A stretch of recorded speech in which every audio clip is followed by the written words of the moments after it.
Among them, many rose to prominence and are known well to the Varistitalians of the era: Karshan the Conqueror of Reshi, Sindarim of Sindaria, Gandalwa, Prime of Makabakam, Tilinana, ruler of Natan Natan, and Hain Hookman, whose works are collected in Chapter 15. 5,274 years before the birth of Kaladin Stormblessed. 1 hour remains before dawn. The thin green crescent of Mishim, the smallest of the moons, begins to dip below the mountainous horizon of Alethala. The quiet war camp is blanketed in darkness, save for the few stormlight lanterns that illuminate the training ground. 3 children stand on the sand-covered ground of the arena, still groggy from this early morning awakening by their house attendants. It is the 5th day of the week, and as always, that means training with Master Sadius. Let's introduce our characters, oldest to youngest. I'm playing Laram Alethalin. He's 12 at the moment. He's 6 foot tall. You can already see from his like gangly teenage frame, this guy is going to be an athlete, you know? He already has his 6-pack abs, big bulky shoulders, arms like cannons, tall, dark, and handsome. Just the absolute hottest 12-year-old you've ever seen. And that not supposed to be creepy. He's going to grow up to be hot. This guy has a swagger to him because he's the second eldest in the family. He didn't really have that much to prove. He takes his military training very seriously still, but when you get that good, you can kind of go around and have an aura of swagger, sort of like an aura of like joking around. And that's just sort of who Laram is. You know, he likes to kid around. He likes to pull pranks, and he's just excited to train. That's like his favorite thing. He loves to train. And you have longer hair than is typically allowed within the military. Long, straight, dark brown hair. Yeah, he's got some dark brown hair. He's got bangs with like some beaver bangs, which is he's trying to start a trend just because it keeps getting in the way when he puts his helmet on. So he just cut him off right there. You know, he's just the total package. This guy's awesome. All right, next up. I'm Allie. I'm playing Tanaya Lethalin. She is 10 years old here. Still, probably around 5'8".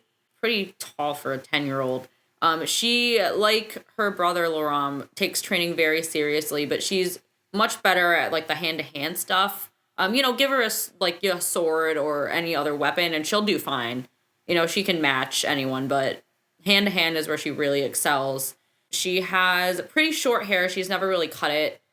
She's never really let it grow long. It stays at most above her shoulders, but usually above her jawline. Kind of severe but beautiful face, like a sharp nose, sharp cheekbones. If you're familiar with Red Rising, I'm thinking like Victra-esque, like beautiful and sharp. And she just really also lives for her training. That's what they're raised to do. And she's always coming up with her own sequences of moves and kind of creating her own stuff, which helps her excel above others her age and actually fight people much older than her and come out on top. And I'm 11. I realize I'm looking at it right now, and I'm not 10. I am 11. And last but not least, this is Miles. I'm playing the GOAT. Nazir is 9 at this point. He's around 5'5", shorter than his siblings and those around him. The hardness of his face has not yet settled in. He has a quiet curiosity to his eyes, a childlike kind of wonder to the events around him in this world. Yeah, he still has very strong violet eyes that are that all of his family on his Alethi side have, and he's just here with bro and sis. Still got a little baby fat on him. And so 3 pairs of vibrant violet eyes are staring forward, groggy, but also somewhat in fear of a man who is leaned up against a large rock that he probably brought in here and placed down himself. You see Evanor Sadius, as always, wearing deeply worn and dulled armor, but his sword that lays on his lap in front of him is in pristine condition. He pulls it out very gently and slowly and dabs at it with some oil that he lets run down the entire blade. He's always caring for this blade very deeply. You see his face. This is what's most intimidating. It is streaked with discolored scars, and you 3 have often speculated on the origin of these, but no one really knows where they came from. He has thinning gray hair that is pulled back tight and cinched by the wrapping of a focused one that he took down personally. And though he is bowed a bit by age, his tall figure still dwarfs these 3 children in front of him, even though he is laid back and relaxing against this rock. His commanding presence is pushing on your consciousnesses. This is the strongest man you have ever encountered in your lives. Stronger than your father, stronger than the generals that you've seen come to dinner at your war camp. And he, very relaxed, is going to say, on the front lines, you don't get to choose when the Voidbringers strike. Those monsters, they don't sleep like us humans do.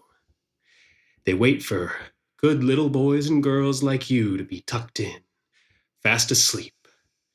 And then they strike. He throws a spread of 3 round pewter shots out. Everybody make an agility test with disadvantage. No. Got a 16. Oh, no, disadvantage. Never mind. It's disadvantage. I got an 8. I got a 9. Laram, even though he's probably one of the bigger sleepers around here, you come awake very quickly and you just jump up in the air, you do the splits in the air and push the ball beneath you down into the ground. The remaining 2, both of you hit in your side with this pewter shot. You 2 take 2 points of impact damage. Okay. The pewter shot lands right in your stomach. It knocks the wind out of you. And he stands up and begins to pace slowly around the arena. From the first step you take into my arena, you are never safe until I say break. I will not be repeating this again. No attendants are coming to rush in and kiss your boo-boos. No lesser nobles are here to call you punks prodigies. Don't even look to your siblings for help. Any distractions, and you will end up flat on the ground under my boot. In here, you are on your own. Am I understood? Yes, sir. Yes, sir. Is something funny, brother? What's going on, brother? Why are you Why laughing? brother? What is wrong with brother? Why are you wearing training, brother? you guys are Drop and actually give me 10, brother. insane. You don't laugh at You us. guys are Brother, what the hell, brother? You guys are actually insane. Be serious. He's going to throw another pewter at us. At attention, All right. brother. Don't All get right. me in trouble, man. Come on. All right. Talk normal. Talk in your normal voice. Man, this is No, how we thank always you. talk. Am I understood? Especially when you're around and seeing Yes. as though Sadius doesn't say anything about it. This is just our training voice. Yes, sir, Trainer Thaddeus is you are Yes, sir, understood. Trainer Daddy. Okay. Am I understood? Yes, sir. Yes, sir. Guys, you can't be southern. Like the shit or southern, I'm actually serious. You can't I just can't do that right now. This is a fun game. Why It's can't a we fun be game. southern? You just can't make all of the Alethi southern because that They're just not changes southern. things. They're not. We are, though. There's regional No, things. You're not They're southern. not. They're just fucking with their brother. They're trying to get their brother to laugh so that the guy will, like, hit him. I don't think I set the scene right then. I don't know. There's been several times where I was in a very serious thing and I had to not laugh. And then when people did laugh, they got in trouble. So this is definitely just two older siblings trying to get their little brother in trouble. Wait, wouldn't we all get in trouble? Yeah, but you would get more in trouble because you laughed. Okay. It's literally, this is how it goes. Okay. When I was That's at fine. basic camp at Fort Knox. That's fine. If you want to do it that way, that's fine. If you're Keep doing it your to make me composure, laugh, soldier. Yes, sir. Yes, sir. I think. Think with Sorry. your chest, little brother. No, I don't think we should stop. No, stop. You're gonna make me laugh. I'm gonna try to like hit Laura. You got it, Squirt. I'll stop. Yeah, little fella, you just keep on laughing there. Yeah, Yeah. come on, kid. Fall asleep again. You'll get hit by another pewter. Sir, stop, sir. I'm gonna raise my hand like we're in a classroom. He's just turning away from you, and he's already mad at these other two for being insolent. And I lean over to Laram and I'm like, but wait, I guess we're talking normal if we're talking. Look at that nerd. Yeah, he Look at never that saw it storming coming. nerd with his hand up. Oh my god, he's never gonna be a serious soldier. He doesn't even know his tactical task set. I can't believe you got hit. What the hell happened? What the storm? He's already so old and he's already okay. You can't even not laugh. Whatever. What? Yeah, I mean, what his face looks like. Hey, Nazir, Hmm? lighten up, man. This is training. We love training. Come on. Well, I am taking it seriously. I have a question to ask, Mr. Sadius. I have a question. Silence. And he's going to just talk really low so that people have to listen to him. He always does this.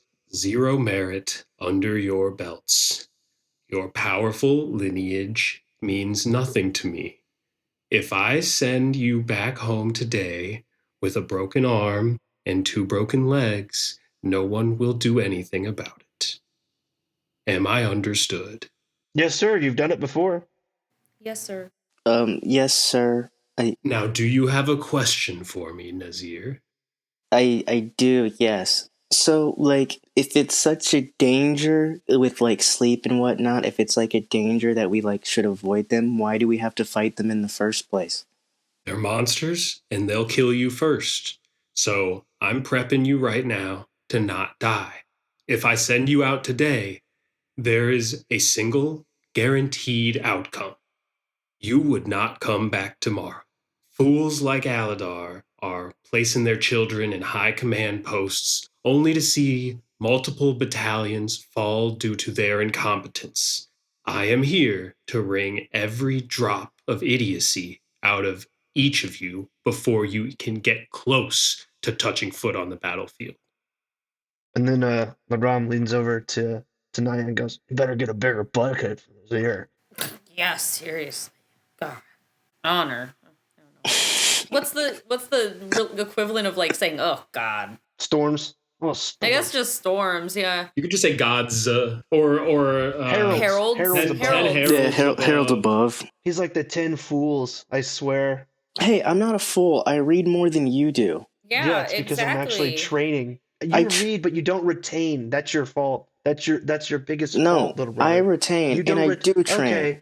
Okay, what's the difference between seize and secure? Seize and securing land. Let me know. What's the tactical mission task for that? You know this. I read it too, but I memorized it. What do you know?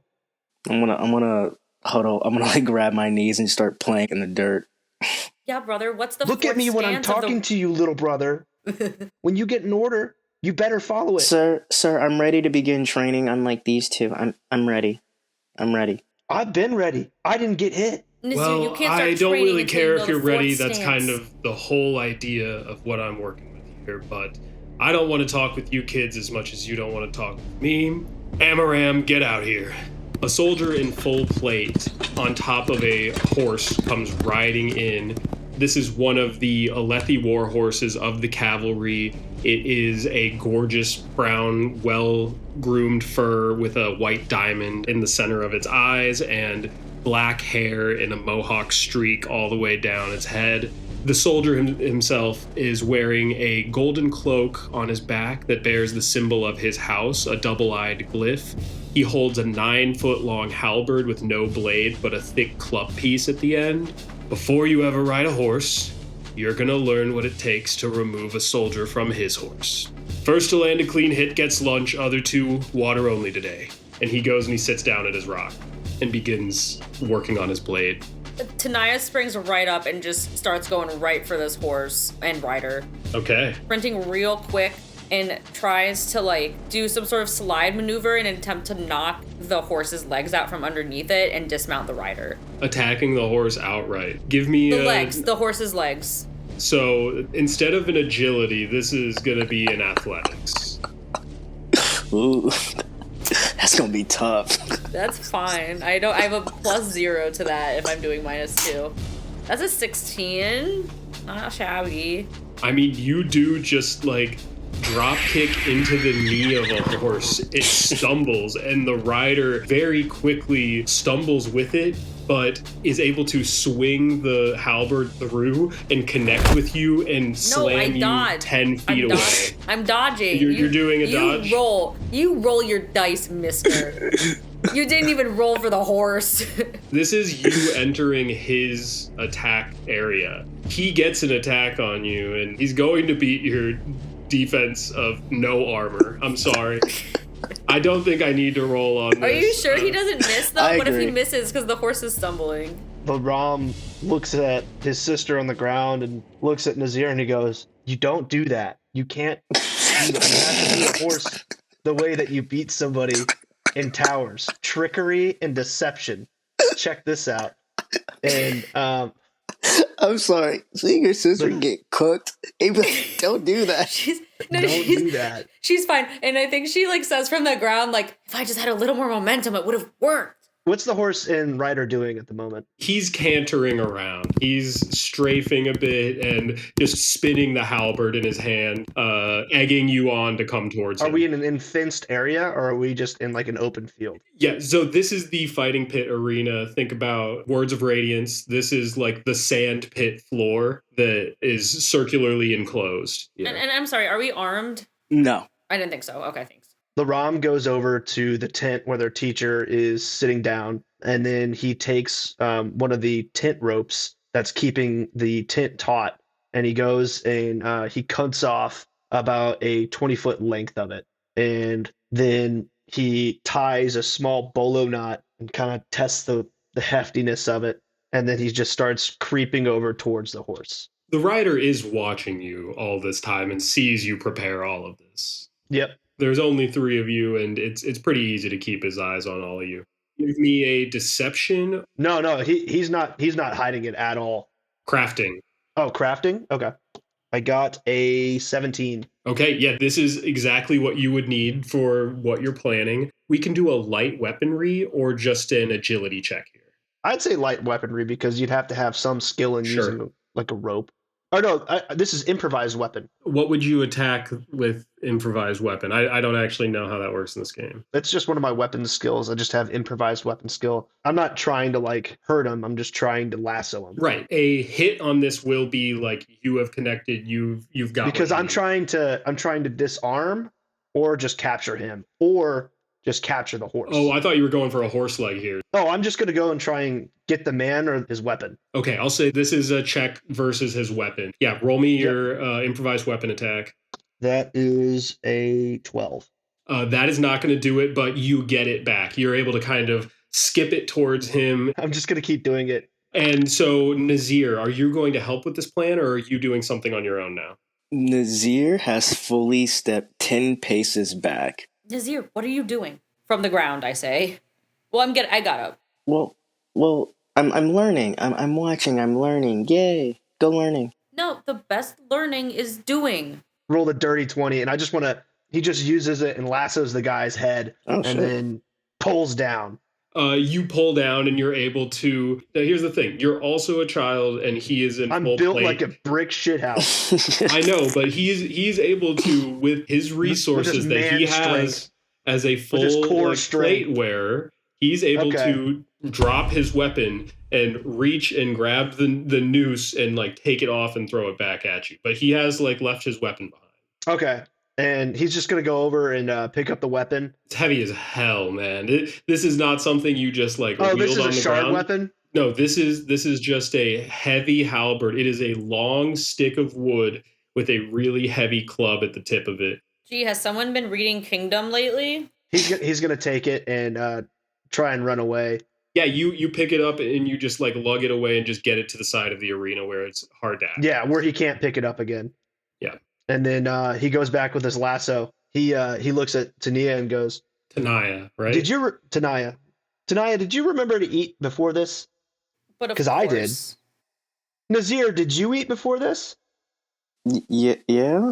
That doesn't seem very confident to me. It sounds like you're not going to have lunch. All right, Nazir. What if I gave you the rope? You come over here and try lassoing the guy like I am. No, that's okay. No, yeah. Come over here, and he walks over to Nazir and puts the rope in his hand, and he goes, "Do you see how I did it? How I swung the rope around? Just do that. See if you can snatch the guy." But okay. Nazir's going to try to do it. We're going to work together. I'm going to go on the right. You go on the left, and Tanaya, you go on the right too. So we'll try and push him towards Nazir, and then that way the horse will just naturally go to the path of least resistance. And then Nazir, that's when you snatch him, because we don't mind not eating lunch. This is just because we already ate, but I don't think you ate. So We could just do this, and then you can eat. Because you guys are spending so much time talking to each other and you are working together as was advised against, the horse is going to just start steamrolling towards Laram. I was gonna say that Tanaya like heard this and she is not like with them. Like she's slunk away and is like watching the horse, like the pattern it's taking. If the horse is charging at Laram just rolled a 20. A nat I got 20? hot dice tonight. A nat 20. So Laram sees the horse running towards him, and he goes, "All right, Nazir, you don't have much time." And he throws the rope at him, and he dodges out of the way. Yeah, you jump back, you get rid of the weapon, and you're able to strafe around in a way that is drawing the attention of Amaram. And Laram just goes, over here. All right, Nazir, you got it. No, give me, I'm gonna roll a survival to see if he can, like, gain his wits about him. You want to give me, like, a thing I have to beat? In this moment, like, you're getting this encouragement from your brother. He got the natural 20. Just beat a 10. Okay, because this is fight or flight. Nazir's either gonna freeze or he might do it. Okay, he got a 16.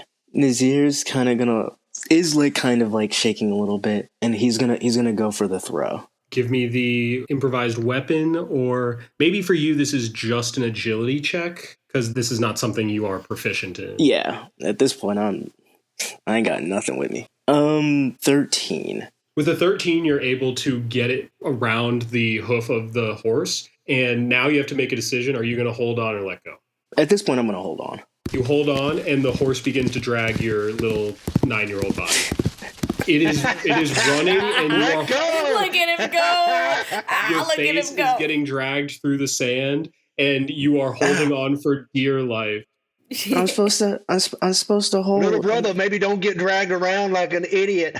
You really got him. Nazir's gonna hold on. You keep holding on, you're getting dragged around, and there's a cutting sound as a blade from all the way across the arena severs the rope and goes flying into the wall and embeds itself there. You see Ursha, the katana-like blade that is stuck into the wall, and it glistens in the dim stormlight. The sun has begun to peek out above the mountains, and in the light of day, you see blood covering a trail through the arena, a circle of where the horse ran, and left behind this bloodied boy with his face getting pretty much ripped up. And in the sunlight, you also see Evanor Sadius sitting there with just the scabbard of his blade. Oh man, that does not look good. And how do you two react to your brother? Laram is dying laughing. Laram is just bent over sideways laughing. And Tanaya just gives him like, it's a side eye, but it's not a side eye without a little bit of like compassion and sibling love there. God, if you just could have given me 5 more minutes and I would have had it. God, Nazir, you just ruined it. I could have had it. And she's just like angry a little bit. But she like goes over to him too, and I extend a hand to Nazir. Nazir's fully unconscious. I don't think there's... Yeah, I don't think there's any way in which like a 9-year-old kid gets damaged that badly and is I'm just unconscious. But despite that, you still grip the rope in your hand. Yeah. I see that he's not moving, and I nudge him with my foot a little bit. I'm like, God, classic. While that's happening, Laram is going back to the horse, and he's going to try and do that tackle thing. I'm not without compassion, and I'm like, ugh, my storming little brother can't just do anything the way he's supposed to. But I do want to just do I want to make sure he's not dead. Clearly he's alive. Because we're how clearly? There's sand being blown away from his No, but she mouth doesn't. Shut the fuck up. I know he's not dead. Tanaya wants to make sure he's not dead. Because she loves her little brother, but she also is he's a little shit, so she has to give him a hard time. Yeah, no, Laram doesn't care. I just want to make sure he's alive, and then I'll be mean. Boys.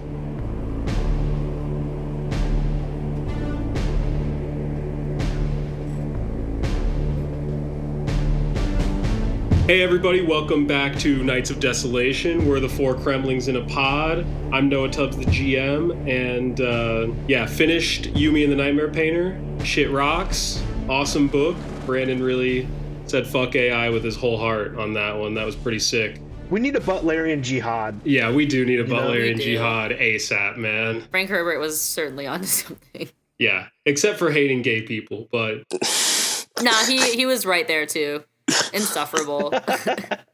Sunlit Man so far, really sweet. I do need to finish. I'll finish that before the new year, but it's so funny that like I like it for all the reasons that Miles doesn't like it, because he like doesn't like Mad Max or the Mission Impossible movies, and the whole thing is just like I imagine the main character who, if you know, you know. But he's like Ethan Hunt in every scene, just full on sprinting. I don't hate the Mission Impossible. I just don't watch them. That's all. I don't have like a distaste for them or anything. Mad Max, I just have no love. I have no love. I've never seen Mad Max, and I don't see myself ever watching it. Allie, we've watched the 2 new Mad Maxes. What are you talking about? They're not bad. I just can't connect with it on any level. There's just something about it. You can't get Bullet Town, dude? There's just something about like post-apocalyptic world in certain settings that I just don't care for. I was It just thinking of doesn't hit for Mad me. Men. That's wrong. Yeah, that's a completely different show. Completely Sunlit different. Man to getting drunk in your office at 10 a.m. and slapping your secretary on the ass, like, and Sure. sexually I mean, I know harassing her. nothing about it. Yeah, that's update from me for the week. Let's meet our characters. What's up, Kremlings? Just wanted to put it on record. We're coming back off of a big W for the Indiana Hoosiers. Whatever. Big Ten champions. Shut the fuck up. Something about that 13-10 score. Ohio State can't get past it. But let's go Hoosiers. You know what? I'm so glad you're happy. That's all that Oh, all yeah. that matters. Oh, Yeah, I'm happy for you, bro. Undefeated. And speaking of undefeated, we'll talk about my character, Paco. You know, Paco, he is indifferent about spicy or sweet curry. He'll eat either. That's his fun fact. Oh, he'll just eat it. He'll He's just just eat eating it. He's a hashtag real eater. Yeah, he's a hashtag muncher. Paco Pack, we're hashtag munchers. Follow the link. Everyone in the Paco Pack knows you can eat sweet and spicy curry. There's no difference between men's and women's food when you're living on a ship for months, as long as it's not hardtack. I'm Allie. I play Luca Ali Kuolanaki Ashlor. Shortened form is Luca. Luca, she's never really worn like heavy layers. She kind of just doesn't wear a coat, like, ever. She's a shorts in snow type of kid.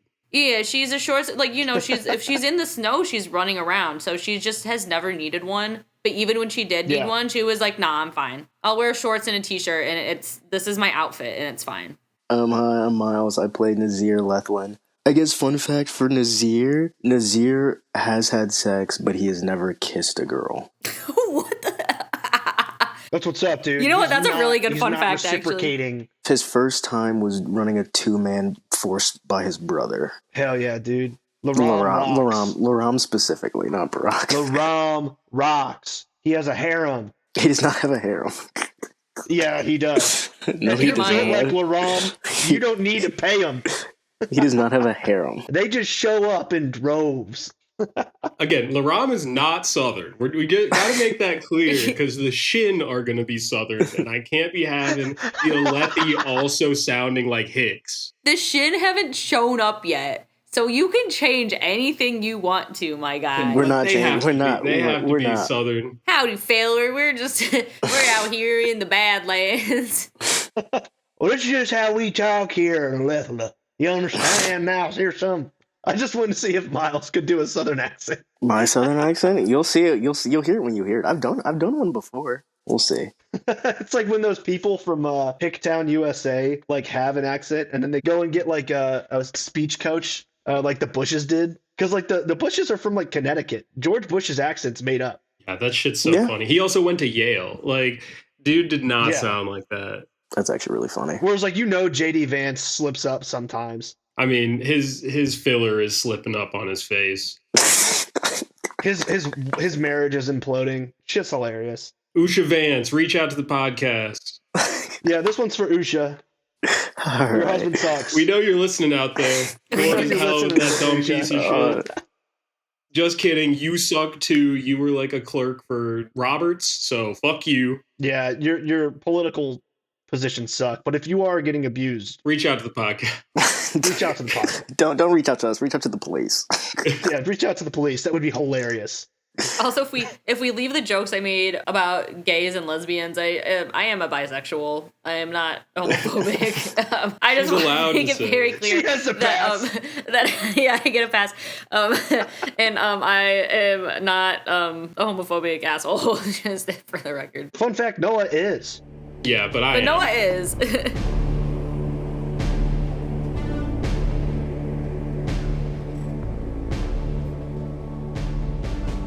After much discussion and argumentation, you guys continued on your way, knowing that you aren't far from the Emuli city of Sesemalex Dar. As you continue to approach, it continues to rain all around you. The sky is cloudy and gray. The weeping continues, and it continues at a steady pace, and the wind continues to whip at you. You climb up a hill and begin to see the peak of a brownstone mountain due south. But then, as you continue climbing, you see that it cuts off on one half. It's actually more like a massive arched wave of stone rising eastward. Then, on reaching the top of this hill, you see the full shape. This massive wave of stone is thousands of feet high, cresting over the bay that is to the west. It casts a oppressive shadow over this bustling city below. Think of the Sydney Opera House rising above the clouds and protecting an entire city from storms. So let's get a lore check from everybody here. Nazir, you can do it with advantage since you've been here before. 21. 21 also. I got a dirty 20. So I'll just give you everything. This looks like it was soul cast. It is compressed stone, and it fends off the storm from ever touching this city. So the back of it is stripped of all life. It is just brown stone. But then you see that as you come around a bit more and see the inside, there is more like growing life along there. The economy of this city is clearly fishing, very little agriculture. And with those lore checks, you would also know that there is like a cliff diving culture here. This planet has a lower gravity than Earth, and there would be a somewhat popular activity of cliff diving in this low gravity from kind of absurdly high heights for our world. You continue walking towards the city. We have Nazir and Paco in the full Sesemalex Dar armor that is this yellow gold painted metal that has a kind of tunic base to the bottom of it, and the weapon straps across their back for a bow and a small satchel on the side where their hooked blade sits. And they're both, or Paco has one horse. I would assume Luca is maybe riding the other. Paco maybe has Cosmere on with him. And we have Prayer running alongside the group. Nazir probably still walking because, as we've learned, he doesn't like horses. The plan was we were gonna put Cosmere in like a wrap, so he's tied in the back.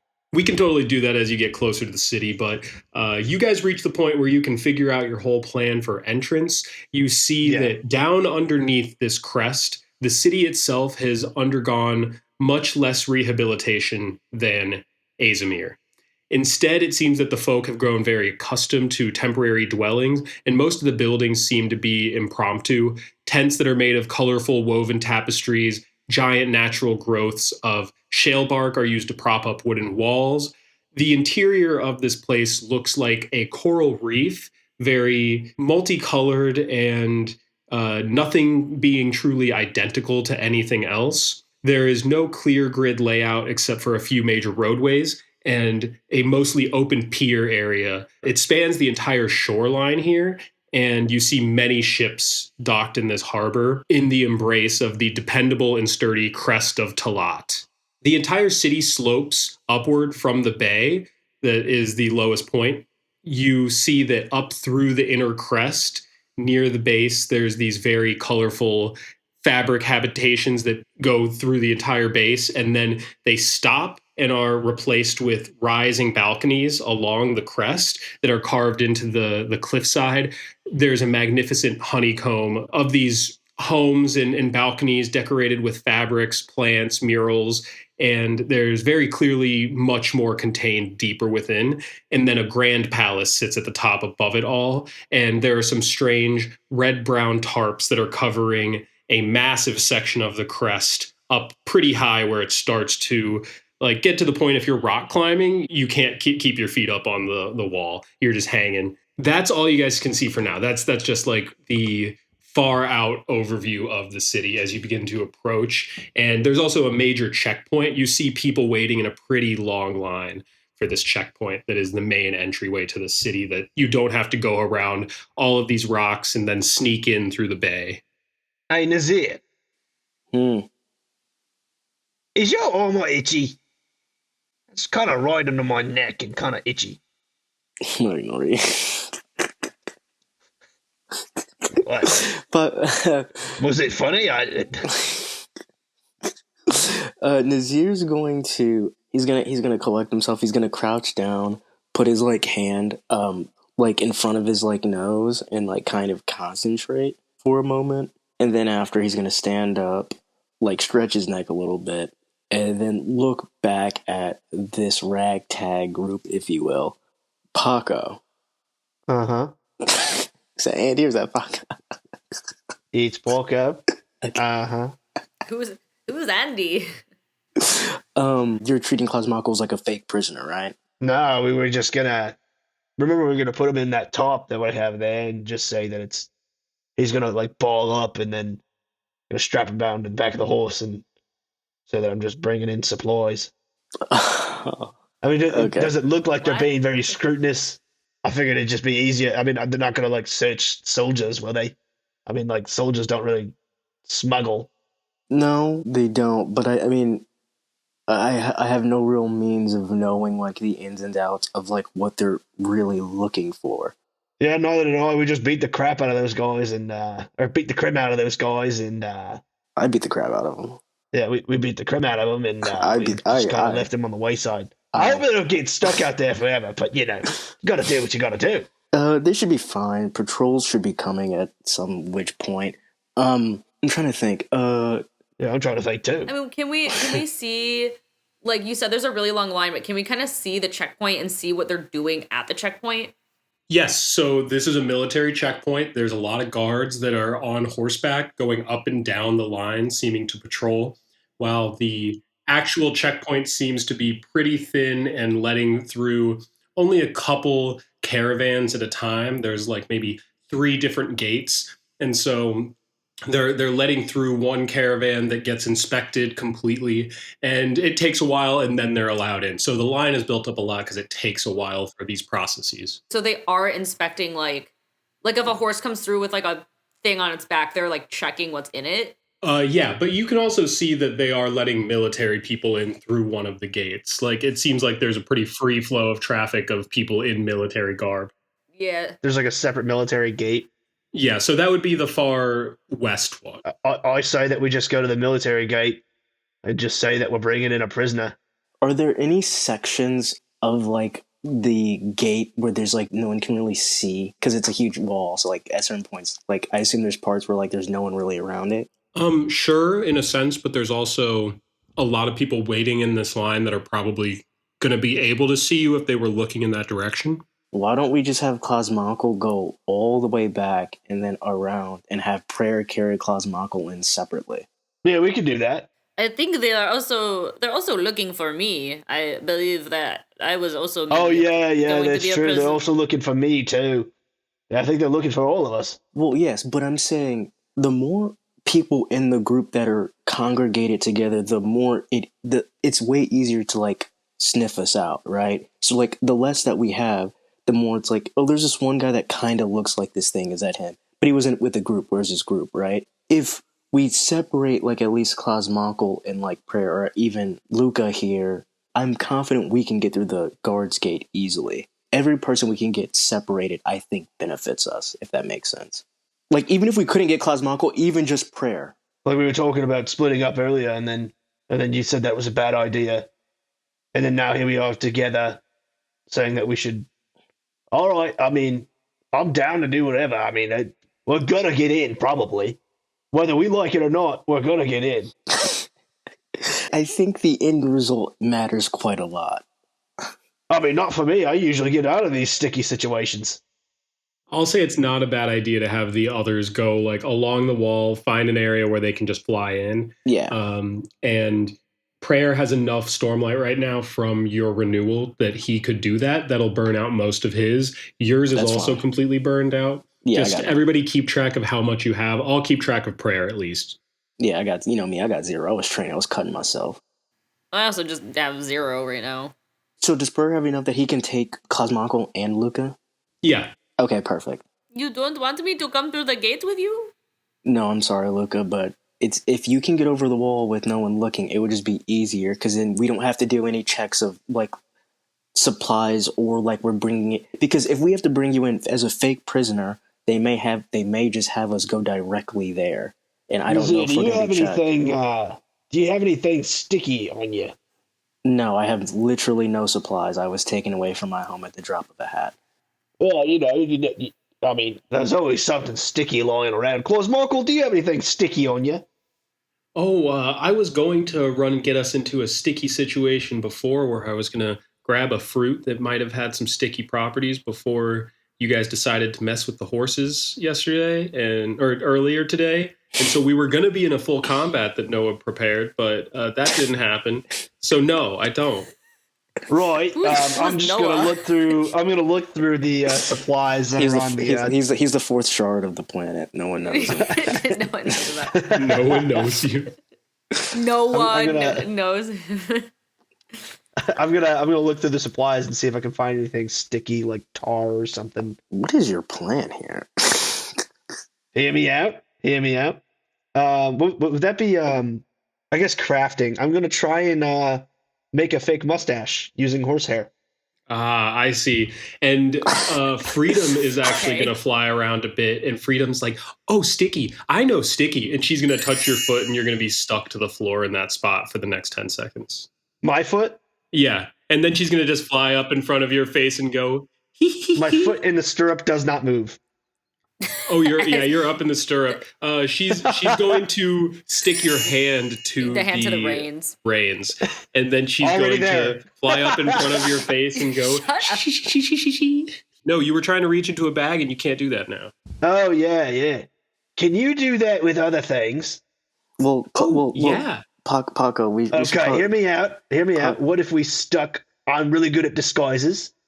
What if I've had to do several disguises in my life? Now, what if we cut some horsehair off, Paco, and then I put it on my face like a false mustache? Yeah, what's up, listen? We're already wearing helmets. It's already hard. But think of the benefits of putting a false mustache on Luca. They would never expect her. That would be so funny. Oh, what if we put the mustache on the outside of the helmet? Oh, that would be so funny. No, oh, I hear you, sorry. but we should be we should be conservative with our Stormlight, right? Right. But if it's the Spren doing it... Oh, I can do it. Freedom, would you be cool doing that? Yeah, I can do it. And she does it to you, and then it falls off after like 5 seconds. Right, we just need to figure out how to do it for longer. What's longer? It's usually a measurement of time, but we're not going to get into it. Oh, I don't really like time. I don't think about it that much. Yeah, neither do I. Anyway, Nazir, do you have any idea how to disguise us?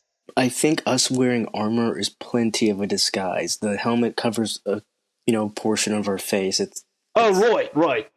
Luca, do you have any idea how to disguise us? Paco.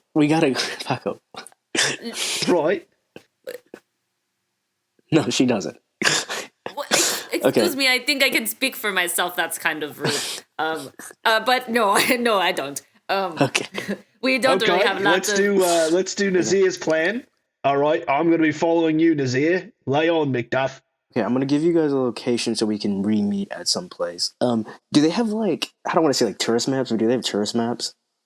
That, if I give, This is such an unmapped city that it probably has shifted a lot like a labyrinth since the last time you were here. Okay. They rebuild it based on, natural growths as well. So if a tree grows through the center of your house, you just move your house. Does anyone hear it? Anyway. No, you enter the front. You enter the front gates, and there's like a mall map of where everything is.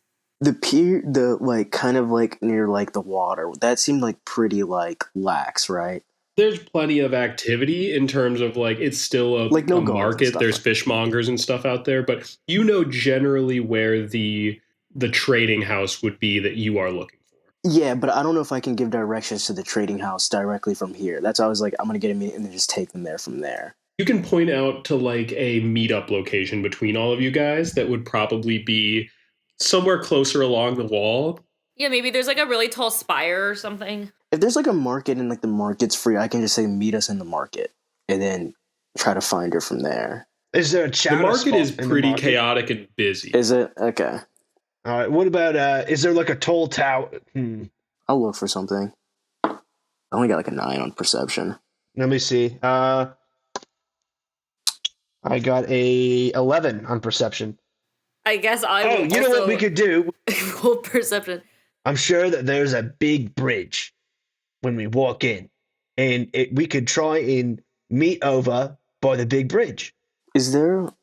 So I'm pretty here's the sure thing: there's a the big bridge. biggest thing that you can see that kind of like pierces most of the like it's not even a skyline. This is a very low-lying city. Yeah, it's like a shanty town. There is like a palace, and there are many ships in the bay. One of the ships in particular looks like it's just a very big like frigate. It looks like a warship.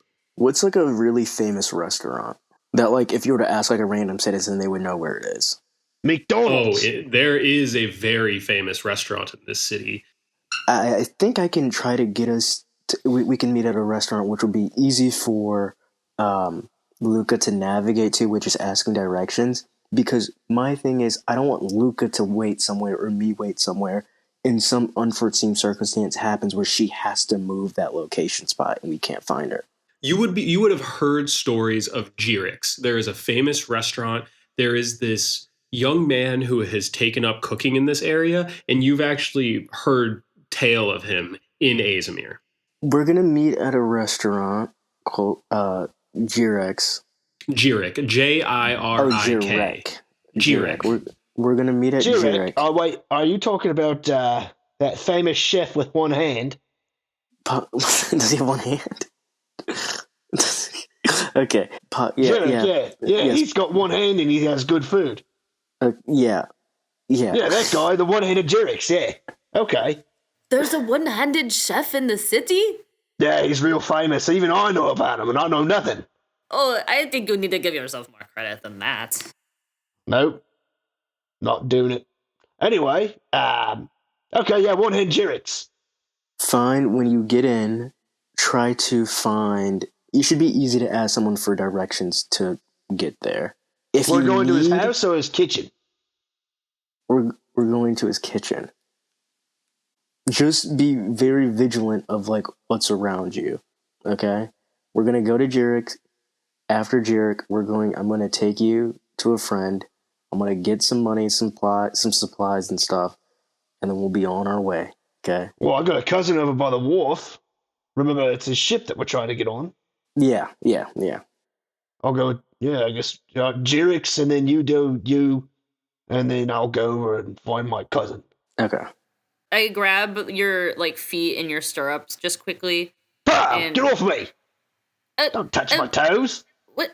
I'm sorry, and I. You move should my- wash your hands. I move my hand up your leg a little I bit. walk with these. I move my hand up to your calf. Then is that better? Better. Is that better? Okay. I'm so sorry. I'm a little nervous. I've only been to one big city before, and I didn't really need to know where to go there. And just, what if I can't find you again? What if I get lost? What if I Right. get there and you're not there? If you can't find us, go to the biggest bridge you can see. So if you can't find one-handed Jirix's house, or kitchen, if you can't find that, I'm sure that there's one really big bridge. Every city has one. Then we'll just meet up there. So that's our secondary location. And What if you if- can't meet us there, then go down to the pier and just look out whimsically over by the pier, and I'm sure we'll find you there. All There's right? just so many big bridges, and the pier is so big, and And I know I have prayer and freedom, and I guess Plasmaco will be with me too, but Well, you can just come with me, I guess, and I could just say that you're a prisoner or something. I don't know. That sounds dangerous. No, No. Oh yeah, we already decided not to do that. I think I'll Yeah, be well, we're okay. just gonna go to. We're just gonna go then. I'm just really nervous. As the groups begin to split up, Klausmakel will just tell Luca reassuringly, like, I can see a little bit of connection between everybody. I think if we're really to get lost from each other, I could make everybody come back together. Can you really? Yeah, don't be too afraid of that, Luca. We'll figure it all out. Don't worry. The big cities, people give kids like me free stuff all the time, so we can just count on that. I didn't know that. The kids in the Hornator because we do now. We have to work for everything. You do not get anything for free. This is a foreign concept to me.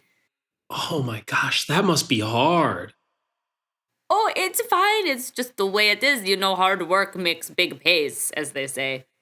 And if you don't work hard, you get, we call it the smooth brain. I know something about that. Oh, I guess I don't want to have a smooth brain. Okay. You don't, I promise. Freedom is going to fly around and just say, I like smooth things. Oh, yeah, smooth things are very nice, but the brains, not smooth. I'm trying to think right now. I'm like, do we know what brains look like? Like, yeah, I guess we do. You'd see some smashed around. You see them smashed around, yeah. Am I walking with Nazir now, or are we split up? You're walking with me. You're with me. You're with me. Prayer's trotting next to me, and me and Klausmakel, I'm holding his hand. More for me than for him. Nazir. Yes. What happens if they get imprisoned? Can I please roll to see if I hear you say that? I think this is canonically Nazir just laughs at like, this is just insane. I think Nazir actually laughs. He's just like, okay, serious face. If they get in prison, we'll simply break them free. Okay, now come on, let's go. Yeah. Back to the scratchy question. No, we're not doing that. Onward. No. You guys get up to the gate, and you're at the western checkpoint where the military is flowing in and out more freely. As you begin to approach, one of the guardsmen is just going to tip their helmet to you and just say, if the Prime Cat of 6 may provide. He may provide. Is this like a known God, it's checkpoint? a secret password. Yeah, I was gonna say this is a secret password. Wait, what did you say? If the Prime Cat of 6 may provide. Wait, hold on. If the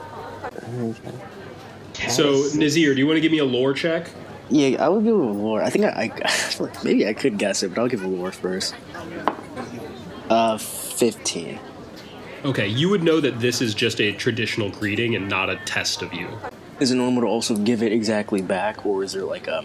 Both. You could reply to it and say, like, what you're hoping the Prime Cat of 6 provides you a good day or something, or you can just say, if the Prime Cat of 6 may provide, and you end it with a thank you. Okay. Right, thanks. I hope he provides a good day. Hertazian. It spits on the ground near you. I say I hope he provides a good day. I see him spit. No, I'm gonna let it go. Yeah, Paco doesn't care. This happens all the time.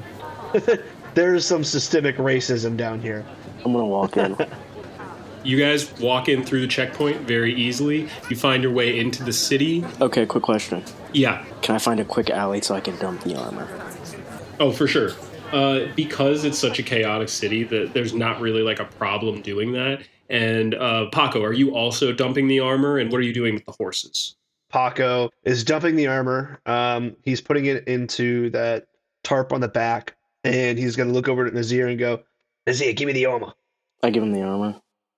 All right. And then he packs it up tight in the thing, and he hands him that. And he goes, go on and sell that, and I'll go and sell the horses real quick, and we'll meet up at the spot. I'm not going to sell the armor of the city to the people in the city. You can pawn a lot of stuff. No. Yeah, maybe, okay. but also... We're just leaving money on the... We're just leaving spears on the table then? I'm going to go and sell these horses. Paco. These You keep are- saying my name, and you're not the- changing my mind. because it's like a way to just I don't know. Do you just But want me to let loose the horses in this big, busy town? I mean, distractions are never a bad thing for us. I don't think money will be an issue in the short term. What do we just rode him about? I'm gonna get back on the horse. If you want your horse, fine, take it. If you don't, Paco, just leave it here. why would a random person be riding a horse in the city? I would say with the tradesmen and stuff, it wouldn't be the rarest thing, but this is a Emuli horse, and you are clearly not Emuli, and you would probably only have it if you're a soldier. So Nazir is right to point out, like, it would be weird for you to be riding an Emuli horse around here. Yeah, like All we're just right. we're trying to be inconspicuous. Just move normally. So, do we do the mustaches? No, we don't need to do the mustaches. I'm gonna do a quick mustache. Okay, how about this? Can I How craft a about this? disguise? Yeah, you can do a crafting check here if you want to put on. Okay, I got a 17. Okay, you craft yourself a mustache, and you are able to use enough of the horse to make yourself some glue. It's a big bushy mustache, and then I find some wire. You kill the horse and you mash its bones down into glue paste. And no, I was just gonna wrap it around my head because I kind of have shaggy hair, so the mustache is gonna be big enough, or it'll cover the hair. It'll cover the wire. It's kind of like a party hat, like a string that you have around your nose. Yeah, for sure. So you do have a mustache on, and it probably looks convincing enough. People don't pay you enough attention here. Right, they're going to be looking for Paco no mustache, but I'm going to give a Paco with a mustache. You guys are walking through the city. Do you want to give me a stealth or a? Yup. What are the other possibilities? I'm rolling stealth. I got a 16. And Nazir, what are you doing as you make your way through the city now? Do I need to make a stealth? You can do a stealth, or you could do maybe a survival. Like, are you just trying to very quickly find this restaurant and go there? Yeah. My thing is just getting the stuff as soon as possible, just so we can get out. So, what are the kind of people that are walk? You said every from everywhere, right? Yeah, but those are mostly tradesmen. The people here of Emul, they look very similar to the Azish. I would say the probably main defining characteristic that is the difference is the very formal dress over there and the very loose garbs. Most men don't wear shirts because it's a coastal city. So it's a very water-based lifestyle where they wear very different styles of clothing and probably have more it's more common to have bigger webs along their fingers. Like Miami. Yeah. The lost city of Atlanta. So as we're walking by, I'm going to do a perception to see if I see a small Herdazian sector. I rolled really poorly. I got a 3. No, you just see people from all over, but not really you see a Herdazian pass by you every once in a while through a busy street, but it's not. Whenever one passes, I go, cousin. Cousin? Cousin. Cousin. Cousin. Cousin. But it's really not that many. That's too many. No, it's that many. I'm just saying there's not that many Herdazians around is all. That makes sense. You guys are walking through the city. Nazir, what are you doing to find this restaurant, or are you just stealthing around and just maybe talking to one or two people here or there to I'm gonna just talk to people that look like citizens and just ask for do you want to do a leadership or a persuasion on that? I guess it's equal for me in both, surprisingly. They're not high. I got an 8 persuasion.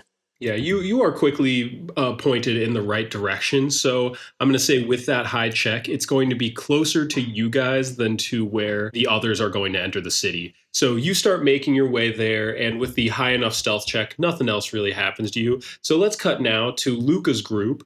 Luca, Klosmakel, and Prayer, and Freedom, of course, are walking along this very high stone natural stone wall that is formed at the base of the crest.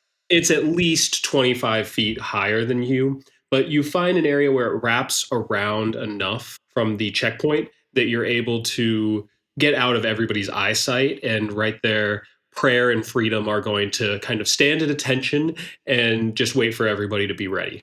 I don't see any guards on the wall or anything. No, there's no one really patrolling right now. That's embarrassing. They should definitely be doing that. So yeah, I guess I'm gonna nudge Cosmoko. You don't see any guards up there, do you? I don't see anything. Oh, I don't see many guards. No, it seems like they're very focused on the checkpoint. What about you, Prior? Do you see anything? Yes, very wise, very wise. And I nod sagely as though I know what he is saying. Oh, that means no. You can speak to him? Well, I can feel the connection of what he means. Yeah. Can you make me speak to him? I never thought about that. Let me roll. Please roll good. Actually, I think so. Yeah. I'm sorry if this is a rude question, but can we do that right now? He's going to put a hand on. He's going to just grab your hand and grab one of Prayer's hands, and It does not have hands. yes, the front two are hands, and the back ones are legs. Okay, whatever. We're not gonna have this argument again. The back two pairs. I'm sorry, because it's 6 legs, but fuck. I just counteracted what I said. Yeah, you did, idiot. Okay. Well, sorry. okay, 6 legs. Grabs one of the front legs, grabs your hand, and then is going to look up into the sky and then back down at the ground. Okay, I think I did it. Hello, Prayer. Hello. Oh, hello, Luca.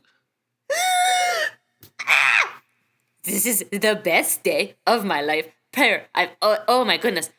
First of all, what's it like having 6 legs? Oh, but what is it like having 4? Oh, but you see these, and I wave my arms. These are arms, and these are my hands. And then these, I only have 2 legs. But you have 5 appendages on each? I do. I do not understand how that works. Oh my goodness. What is your favorite color? What is the one that is the gem that is the expensive one? I think that is the sapphire, yes? Ooh, I like that one. Saying. That one, yes. That is blue. Oh, I don't see color. Oh, very, very modern of you. Oh my goodness, this is amazing. I've always wanted to talk to you, but now that I can, I don't know what to say, and I know my friends are. Oh gosh, I hope nothing happened to them. I hope they got through okay. I just want to talk to you forever. What do you think life is all about? Eating and sleeping. Me too. And I pat him on the head. I am going to make you go in the sky now. Oh, can we talk again later, please? We can keep talking, yes. And It's is okay. going to Okay. tap you with his head and tap Klausmakel with his head. And you guys all begin to float very gently. This is like a quarter lashing where you can kind of like rock climb up this wall very gently without shooting up into the sky. Then as you crest the top of it, he'll tap each of you again and just like suck back in that stormlight. It's like, oh, we got up pretty easy. I don't see any guards. Oh, thank you, Prayer. That was wonderful. It's always good to be flown by someone I trust and love. It just feels so. Oh, how do they say it? Beneficient. Oh, I do not know that one. Oh, in the Ornithor Peaks, it means good. Okay, everybody stealth check now. You can do prayer, but I'm going to do Klausmakel. Do I get advantage? No. Why not? Okay, I got an 11. And then, I'm sorry, I just need to look at Prayer's thing really quick. Stealth is a speed, and he has a 2 in speed. Okay. Prayer gets an 18. And Klausmakel had a nat 20, so that's an opportunity. Nice. With That's the what I'm talking opportunity, about. there's not a guard, but there's a man that is wearing a hood and kind of standing in an alley that he points to you, gets your attention. You see that this guy is packing multiple daggers and has a bow like underneath this cloak. Klausmakel is able to communicate to you, like, if we go this way, he's not going to see us. You're able to stealth around this corner, and you come right into a paper salesman who's going, Herdazian Gazette, Herdazian Gazette. Oh, would you like one, young lady? Does it cost money? Oh, of course. This is 5 bromes, or not This is just five chips. This is just 5 chips. Yeah, it's their mortgage, dude. This is like the cost of 5 years' pay.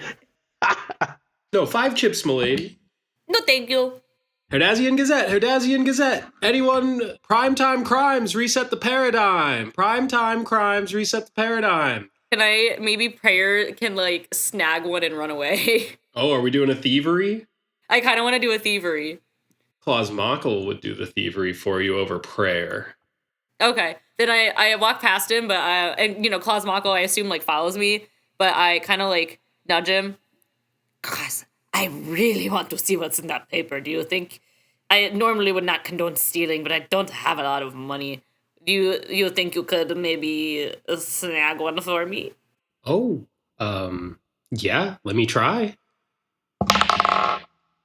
He starts reaching for it, and the paper salesman is going to swat his hand away and go, "Hey, kid, get the hell away from me. What? Get the storms away from me. What are you doing?" Can we say that he does the thing, like, where you go to, like, give someone a handshake, and then he, like, flicks his hair back? Gotcha. No, maybe not. Okay. He goes to grease his hair back and pretend like everything's normal. And he's going to go, "Oh, yeah, 5 chips. I was going to pay you that. And, here you go." So Claus is going to hand over, like, the little bit of money that he does have. And there's so 5 little tiny chips, these spheres that are illuminated with stormlight. Oh, those have stormlight in them. I'll take it for 1. You get a deal. The headline of the paper: Primetime Crimes Reset the Paradigm, and the front page article, page 1. As Emperor Gandalwa concluded his speech, contained in entirety at the end of this article, the weeping cries of outrage from King Sindarim and warlord Karshan Reshi were drowned out by the enthusiastic cheering of thousands of Makabaki peoples. Learning that their own elected prime was selected as the Radiant at the end of Desolation brought joy to the hearts of the people, a feeling of safety and assuredness in the ever-undulating political climate of our time. However, the story of the day is not of Makabakum's vow of self-allegiance and travel restrictions. No, if you were to talk to anyone who came that day, the thing they'll remember the most is a little boy flying over the crowd and declaring himself the bondsmith of the Stormfather, the first to be seen in many generations. While one might question the validity of his claim to fame, the skies seemed to agree with him as the people witnessed a storm in the middle of the storming weeping.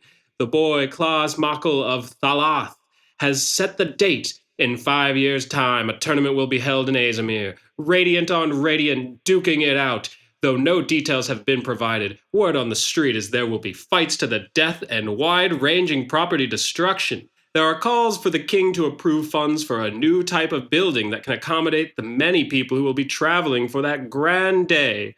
Gambling halls to predict future events are popping up across Roshar despite long-standing traditions against such actions. With the boy, many other so-called Radiants showed their face, including Herdazian General Paco, cousin to King Luiro. In front of all Makabakum, he declared himself traitor to the throne, with loyalty only to Nazir Alethlin, an Alethi warlord who is gathering troops to conquer a new land to claim as his own. With him also travels a scruffy fellow from the Pure Lake going by True Man, and an axehound of purebred lineage. Nearby stood a ruthless horn-eater girl with a strange facial tattooing and a vicious snarl. It remains unclear how dangerous this rabid beast may be, but readers, be advised. Keep your distance and contact authorities should she be encountered. Makabakum authorities have issued warrants for their arrest or information on all of these individuals, with significant bounty rewards included. And you have bounty posters for all of you guys. Oh, nice. What's my bounty? Sorry. I'm not supposed to know this, but do any of them have me pictured with a big mustache? No mustache on the Paco's posters. But yeah, the actual bounties are going to be 100 emerald bromes for Nazir. We have 50 emerald bromes for both Paco and Luca. And then for any information on Cosmere is 1,000 emerald bromes. It's an insane amount. Yeah. And all of it is up to. And that should tell you they're not really going to pay out all of that, especially for just information. It's like the whole Luigi situation. So does he have like a sack that has all these newspapers in them? Yes, there is like a stack of broadsheets that are in a side satchel that he's carrying around the city. I would really have to like cut it and run if I wanted him to not have that anymore. Cosmere paid for it. No, I want to take all of the papers because I don't want people to look at it. Oh, I hear what you're saying. But I think that's a really bad idea. So you all have bounties of yourself that are copies of a drawn image at the time. I want everyone to give me just a luck check here to see how accurate it is and what might be like emphasized. Don't add anything to it. Is luck just a straight D20? Okay, I got 17. I got an 12. 8. So Nazir, mostly accurate, but it has your height listed as shorter than you are and your eyes as blue. Then Paco, pretty accurate. Like, Hayne knows you, and Hayne very accurately drew you. Wait. If I got a 17, roll. Yes, a good roll on the luck roll means they drew you pretty accurately. No, it should be that they drew him badly so that they don't recognize him because it's lucky. Mine should be accurate. Yeah, it should be like a fate roll to be like you would have bad luck if they drew you correctly, right? These were luck checks for Hayne. Oh. Who's Hayne? Hookman? Hayne Hookman. Fucking Hayne Hookman. Oh, okay. You know what? It would make sense that Hayne knows me. Yep. Yes. Okay. So Hayne like drew a very accurate painting of you, or like drawing of you. I should have rolled poorly. Yeah, I'm happy. Yeah, you guys are cool, but hey, no, can I make a suggestion for Sure. Hayne drew my nose straighter than it actually is, so I'm more handsome. Okay, you are more handsome than, yeah. So then Nazir, only some slight changes. Luca, it looks like you have some crazy face tattoos and you are drawn with really sharp, jagged teeth, and your hair is completely wild. You look more like a rabid animal than anything. And Cosmere got a 2. So even though everything claims that he's a boy, he's drawn as like a full-grown adult man, essentially. The drawing of him is just perspective-wise. Hayne couldn't figure out how to draw a kid. Yeah, he looks like the Stormfather. Yeah, there's a bit of confusion there, and he draws like old man with a ton of hair blowing in the wind. I'm gonna look at this, and I'm gonna lean to the paperboy and go like, "Do you have the address of the where is this newspaper? Where is this? Where is this broadsheet coming out of? I have some notes." Oh, we pick these up over at the Span Read Hub, and we just distribute them around the city. It's a job that some of us, like foreigners, can do, especially like kids. So if you're just traveling, like you can really just distribute these wherever. They're always looking for more people. You know, I just want you. I know this is not your fault, but that is a very rude caricature of a horn eater. We do not have sharp teeth, and I would like to get that fixed. I do not appreciate this. But I know this one looks kind of a lot like you. Oh, no, wow. It does. First of all, rude. I do not look like that at all. Have you seen me? Do. No, it really don't. We don't have sharp teeth though. You are trying to change the subject. That does not look like me.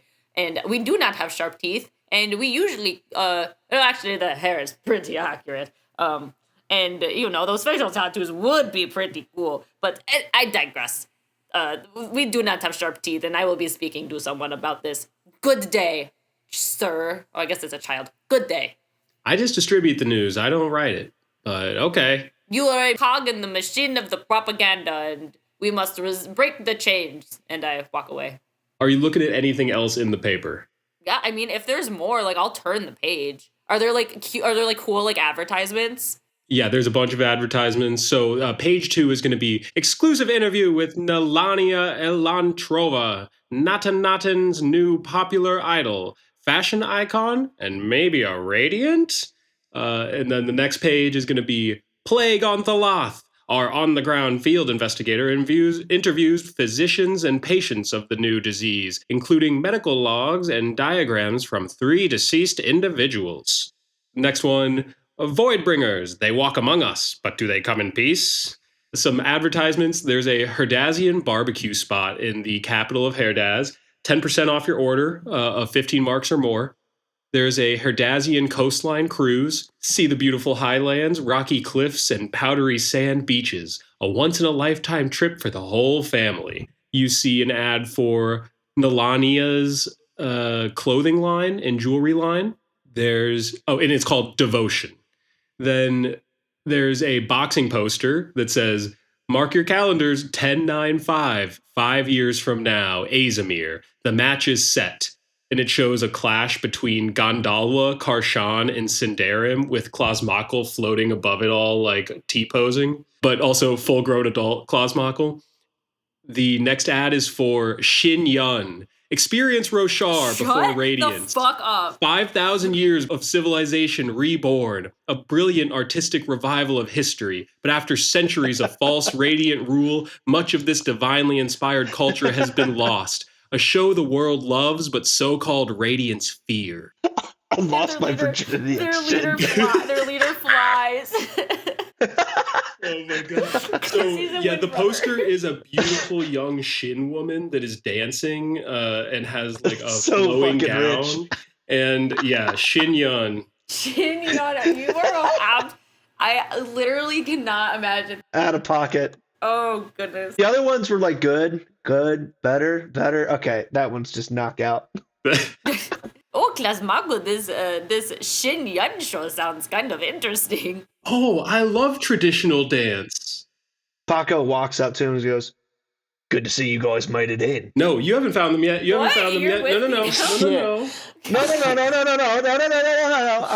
I'm world setting now. The players allowed to play, bots. Dude, we're so far away. What? You guys are so far away. So far away. They have not moved. What? They have not moved. We barely are. They have just gotten in. They have not moved. I wanted to talk. I'm sorry. That's okay. You can pick up your own paper and have that independently over in a different like region and be reacting to things too if you want. Okay. I'm not buying a paper. Well, cut that.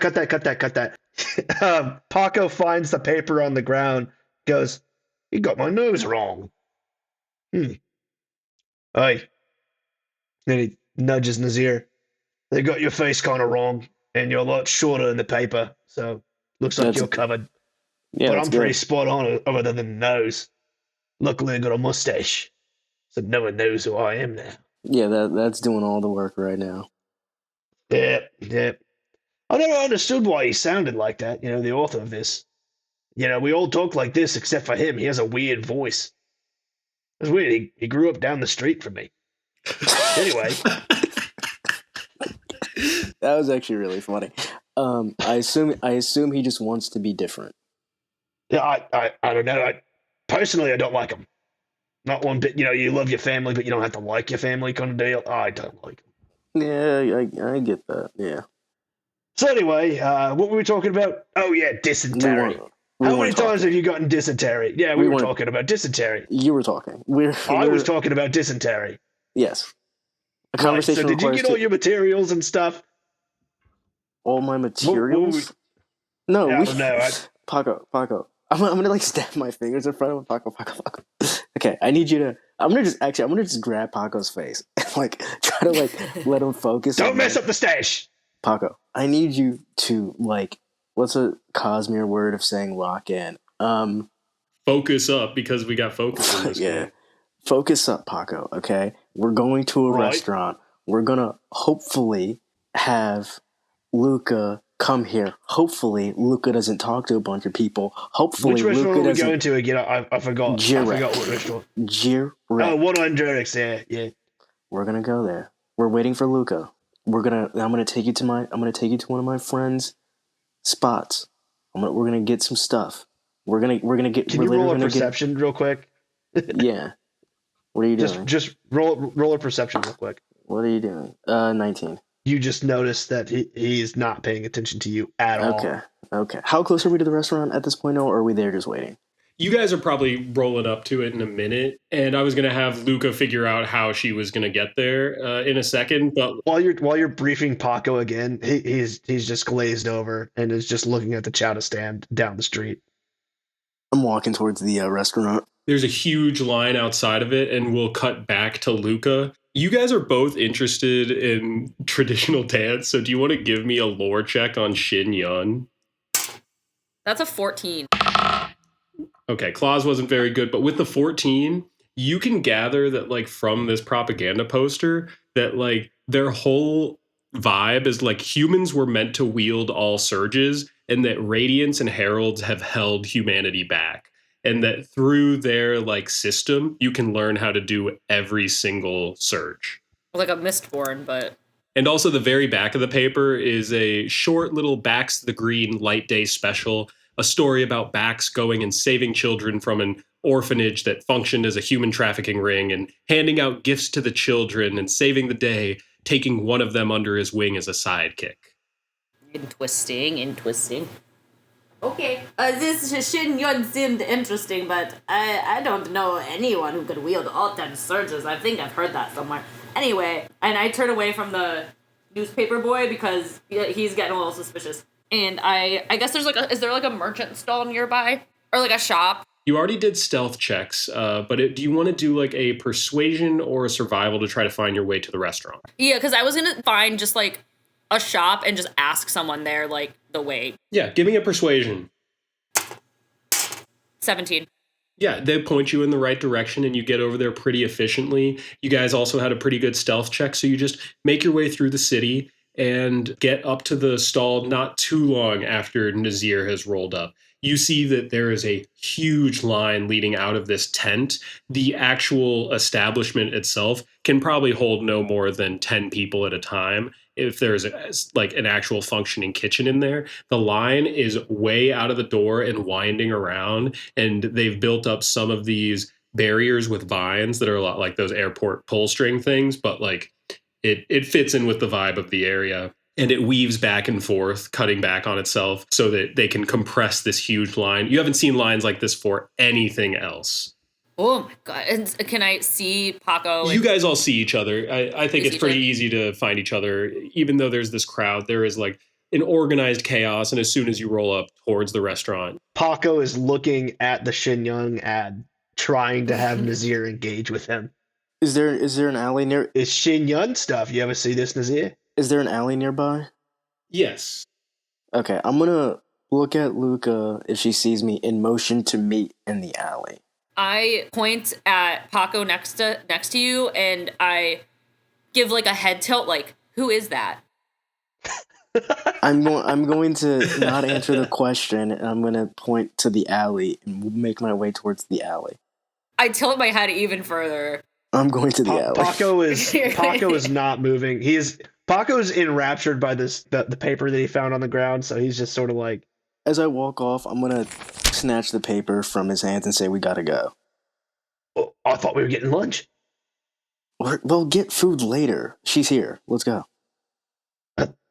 All right, but I'm still kind of hungry. Yeah, we'll get food. Yeah. It's all right. Right, You'll be fed. All right. Come on. You're probably going to be hungry. I'm not going to be hungry. All right, yeah. Okay, we'll get chowder. You guys all go to the alleyway. And I go to the alleyway, and I nudge Cosmoggle, and I'm like, do you recognize who that is? Who's that other? Where's Paco? And I turn in his ear. I'm like, where is Paco? Oh my god, did Paco get arrested? Luca, are you joking or are you being serious? No, it's perfectly normal. She didn't see me put the mustache on. The mustache isn't a good disguise. And then Paco lifts up the mustache a little bit, and it's kind of like Gene Parmesan from Gene Parmesan! What is that from? That's Arrested Development. Arrested Development, okay. Luca and Freedom are both like eyes popping out of their head, like hands on their cheeks, big mouth, like, oh! Mind you, he does this all the time. So he's just like, Roy, do you want a mustache too? No, Paco, your mustache. Okay, we're not. Okay. Wait, I turn around and I like do something for a second, and I turn back around and I have like a piece of my hair, like one of my braids is like over my lips, like a mustache. Right, well, it'll need some work, but Nazir was saying something about getting chowder. Oh no, this is what we're gonna do. Okay, this is what we're gonna do. I am going to lead us to the trade house of my friend, okay? We're not Okay, going to then let's go go. all to wait. Wait, no, we can walk and talk. No, because we're not gonna It go just as seems a weird. group. We're huddled in an alley, but okay. They can't. It's fine. We're not gonna go as a group. I'm going to walk. You can walk with me, Paco. We're gonna walk. We're gonna go in groups of 2. Okay. Well, I guess we have 5 people. We could do 2 and 3 like we've been doing. I guess. We're all going to get supplies. Yes, but we're not gonna go at the same time. We're gonna be staggered. So I want to have at least like Well, I'm gonna go. No, wait. Listen. Can I go to my cousin and then? I mean, do you want to not just come with us first, and we'll go to your cousin after? Yeah, we'll go get supplies, get some chowder. Also, presumably, they should be close by because the trade house is going to be by like the sea, and like I assume your cousin's the same. Yeah, makes sense. So they should both be close anyway. Yeah, we'll go get some supplies, get some chowder, and then go get our boat situated. So since I'm leading, you'll walk with me, and then we'll have like a street distance where like she can see the direction I'm going, but she's not in our group. Does that make sense? Right.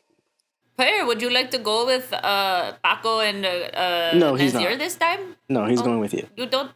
Oh, okay. I'm happy to have him. We've had some very good talks while we were separated. You talk to him? Yes. Would you like to try? Yes, I can talk to him. Hi, player. Nazir's actually like Paco's just looking at this happen like it's like kind of hungry. Oh, sorry, I was muted. You guys hear, and Luca, you're just gonna hear. Oh, hi, Luca. Okay. Yes. Okay. Cosmere, do the thing. Can you do the thing for them also? Wait, no. I'm gonna be an adult. I'm gonna have self-control. I will talk to him at length. Okay. Where's length? Where's length? When we're at a where is length? when we're in a better situation. Onward. Okay? Onward. Jeez, I almost said Cosmocle. Paco, let's go. Luca rolls her eyes and lets you walk away. Fine. We're gonna get there fast, okay? I'll get Paco everybody food. reapplies his mustache, and because this is crafting, I got a +2, so I got a 18 on that. I rolled a 16. Okay. Get an 18. My disguise is a little Luca bit watches and like takes notes. Okay. Great. In the market, there is a lot of constant jockeying for your attention. People are yelling and they're holding things out at you. There's many goods being sold from all over the world. No, I don't want a mustache comb. Mustache comb for you, sir. No, this thing grows on its own. You see people that are doing some street performances, like a guy has a sky eel that's like floating around his shoulders and doing some weird things. You see some like ponies and donkeys, like small horse animals that are being kept, and various chickens all around. Some fly is there into like the a street food stand, like a hot dog stand or something like that? There are food stands around, yes. Like okay, so is there like a meat on a stick or a chowder stand? Yeah, there is a chowder stand. Yeah, meat on a stick. Okay, so Paco is gonna keep his eye on Nazir and go over to the chowder stand. You have enough money? Yeah, I have like 3 chips. Let me see. Wait, chips of what? Diamond? Let's see. I don't know if you have enough, bro. No, I got 8 marks. Okay, so you got like $8. Yeah, you got like $8 on you. Okay, you got like $8. Okay. So I go up to the stand and I go, "Is it a Herdazian working there?" sure. Yeah. This is no being nice. Okay, cousin. Sure. Yeah. Hey, cousin. Good day. I'm looking for my cousin down by the port. He kind of looks like me, but he's a little bit taller, and he has longer hair. And, he only has 1 thumb. So, a Herdazian, eh? Yeah. I haven't met him. Okay. Well, 1 chowder. 1 chowder, 4 chips. Oh, okay. There you go, good set. Prime cat of 6 provide. You too. And he just walks away and then he gets in step behind Nazir, and now he doesn't have to worry about lunch.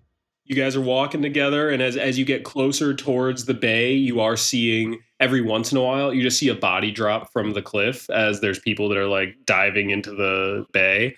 Like it's kind of jarring to watch like a human body fall that far and that fast. But you also see that there's a man that seems to be doing some sort of performance art where he's been standing completely still through all of the weeping and just building up this very slow layer of creme on his whole body. And there's, of course, like holes for his mouth, nose, and the other. The He's butthole. just standing perfectly still. And there's like a little box below him for like collecting money, collecting spheres. He's not getting shit from me.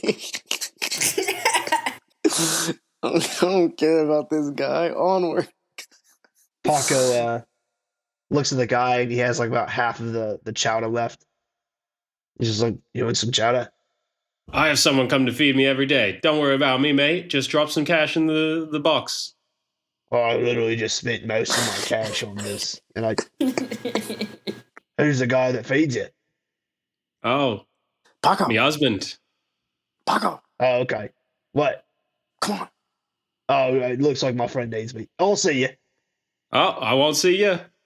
You guys make your way to this long row house that there's a strong smell of fish and salt in the air as you make your way down into the bay. You hear the creaking of these boats that are just rocking on these very gentle waves.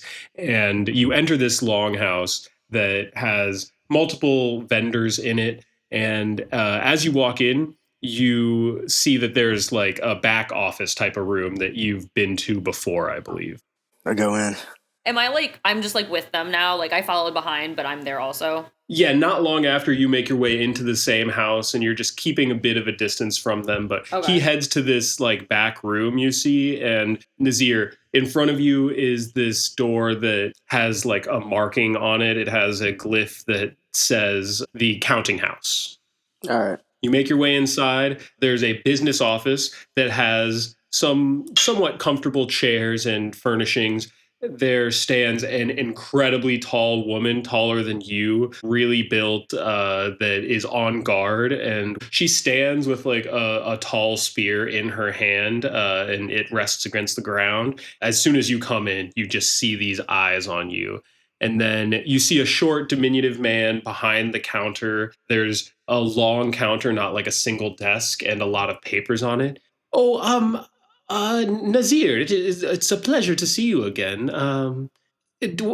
I saw that you were in the news recently, yes? I think there's like a brief thing of like, it feels good to see like a familiar face. I'm gonna nod to the guard. I'm gonna kind of like do like a side fist bump to her kind of thing. And then I'm actually gonna like go like behind the desk and just like give like a firm grip like on his shoulders. Yeah, she's just gonna kind of grunt at you and like put her fist out, but it's like just because I feel like I have to because I'm at work. Mm-hmm. Don't worry about the news. A lot of it's a lie. But yeah, I need to leave here to make before I can return later. I need to leave. Oh yes, I don't think you'll be returning anytime soon, Nasir. So this man, he also has he's a very slight build, but bright blue eyes, very dark skin that contrasts with his white hair, and it's very uncommon for someone so young in this region. Sorry, this is Punix. This is your contact here. He's familiar with your business partner, but he's a Muli and just like a chief tradesman of this region. And he says, Nazir, you and your friends, you may sit down, and while you are here, we can provide you with somewhere to stay, perhaps, if you so need. We don't need that. Okay. So, and what is your plan from here then? I need to withdraw some like early. That will be no trouble. You have always paid up on time, and your business partner he has always treated us fairly. So we can provide you with a bit of funds. We cannot fully pay you out to what you might need. Things are a little tense here right now at the docks. Yeah, that's fine. Yeah, I'm in need of. I keep trying to say cash. Spheres? Some stones. Instead of cash, you could say like some stones. Spheres. I just need spheres. Yes, we can provide you with some spheres, yes. I need some spheres. I need sword. I assume you guys should have some in stock for your guards. Of course. Any type of armor would be nice, though it's not as important as a sword for me at this moment. I can look into that. That may be a bit difficult, but yes. I kind of looked at Paco, and then I looked back to him, and I'm like, if you have any of your ships that are, like, leaving today to go out and trade, we would like to voyage with them as well. Yes, I'm sure you were seeing the news and are somewhat aware of what was going on, but there's a strike right now, and no ships have left the harbor in over 2 months. Okay. Interesting. Yes, it's to capacity. We've been unloading ships out in the bay. It has actually kind of created a little bit of a windfall for us in a sense, but it's no ships may leave under the order of the Union boss. Okay. Give me an insight roll when he says Union boss. Okay. And then, what do you call it when ships, like, is it a blockade? Am I thinking of a blockade? This is not a blockade. Okay. There is an order that ships are not to leave the port. They threw a chain on the end of the port there. So inside I got an 18, but just separate question before I go into that. So they don't have, like, any, like, actual ships out, like, where, like, if someone was to leave, they would, like, shoot them down or something, right? No, there would be no direct violence taken against them. I feel that organization may no longer be able to trade in our city. It is quite a violation to scab. Gotcha. Okay. And then I got an 18 on inside. When he says Union boss, you can feel like a disdain in his voice. And with the 18, you also hear like a groan from the guard over in the corner. She's like, ugh. We don't like workers. No, I'm joking. I'm not getting. This is not anti-union, to be clear. This is yeah. I was like, we don't support workers' rights. To tell you the truth, I am in the middle of somewhat of a power struggle. There is a quite corrupt figure that has taken charge, and after a visit to the Night Watcher, he came back and just things seem to always be going his way. I believe it has something to do with his wish. Anyway, he's taking power for himself, and he's putting restrictions that are unreasonable and preventing us from getting any trade in and out. But yeah, I don't I quite... hate when my markets get supernaturally imposed on. This seems like a pickle. Don't mind him. Go on, please. I do not know quite what his reasoning is. There's no legal basis for what he's doing, but as far as I can tell, the Prime himself has had no qualms with the man. Of course, I'm speaking of our Prime and not your Prime. I saw him in the news too, the fat ass. Preach it. Sorry, go on. At the time, no ships are coming in, no ships are leaving. And so if you're here and you need to get out, I would advise that maybe we could come to an arrangement. And if you can help me learn maybe his true reasons for having this strike, then perhaps it could help me in this power struggle and take back control of the Union. Okay, where do we meet the guy? Okay, wait, hold on. It seems like a communication issue. Oh, I'm really good at talking. I could probably talk to this guy. Clearly, he talks too much. And that's the guard on the side. Yeah, I mean, some say that, but, others think it's effective. Paco. I always say communication is key. Paco, if your cousin has a ship, would he care about, like, not being able to trade here ever again? Probably not. Okay. But we'd have to find him. Oh, yeah, crap. Okay. He could also be already out at sea, too. Never really thought about that. Okay. Or he could be the Union boss. Us Herdasians are really good at organizing, and we love Union rights. I assume your cousin is Herdasian, yes? Yeah, he's the guy. No, your cousin is not the Union boss. Nazir, no. I think we may need to have a discussion between us adults. Do you have any idea if there's this one ship captain here? He's Herdasian, and he has one thumb. No, I'm not familiar. Nazir, I believe we might need to have a discussion amongst adults here for a little bit if we're to figure out what we're doing going forward. Luca raises her hand. Luca, do you want to learn how to play towers? Luca, no, yes, what is it? Why were there people jumping off of the cliff into the big water? Oh, that is just a tradition of the town. Cliff diving is one of our favorite pastimes. I'm not quite partial to it myself, but Tiwan, I believe you. No, I'm not into it. Oh, she's not into it. She does not cliff dive either. Maybe you could find one of the local youths. They tend to be very into the activity. Okay. I guess let's do that. I'll be right back. And Luca goes, and she's gone for like 30 minutes, and she comes back dripping wet. Actually, if you're leaving, I can go with you. It seems as though we're not wanted here, so let's go jump off a cliff. If you two need to discuss something, I think I would like to go experience whatever that is. We could go look for my cousin, and then when we're done doing that, or give up, we can go jump off a cliff. Well, why don't we jump off the cliff first, and then because what if we Well, find? I figured, it'd be kind of annoying for people to have people who are sopping wet. I mean, I'm sure that's not illegal to be drenched. Wait, can either of you swim? Yeah. Yes. I'm an Asian. Have either of you dived before? Yes. I mean, I lived on a ship for several years as a Marine. I guard the ocean of my peak. I failed it. Have you learned how to swim? You're the only one that's landlocked. Luca, let's go jump off a cliff. And then they just walk away. You guys head outside. You guys are headed towards the cliff. And meanwhile, Nazir and Punix are figuring things out right now. We need to figure out what his reasoning is for the strike. I can provide you with more information on how to find him. Honestly, I'm surprised he has not found you first. With you walking through the city, he's definitely aware of who you are, based on the recent news. Is there a reason why he's looking after me in particular? Oh, no, I just mean that there aren't many famous people in this day and age, and you have gained a bit of notoriety yourself, friend. Yeah, I've come to realize that, unfortunately, when you have stupid leaders above you, there's not much you can do. Oh, that's the truth. My concern is safety right now. If it was just me, I'm pretty confident in getting out of most situations. As you can see with my companions, they're free spirits, if you will. I'm not quite sure if there's a slip up. We can leave here safely. So my concern is getting a ship potentially from Paco's cousin.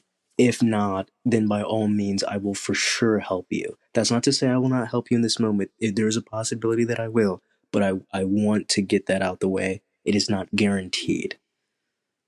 Understood. I can help you look into if there's a Herdazian ship nearby, and we can discuss getting you out of here. I understand that is your priority. If you can't help us, that is okay. I did just spring this on you. And then the guard is going to say, yeah, if he could have helped us in the first place, even.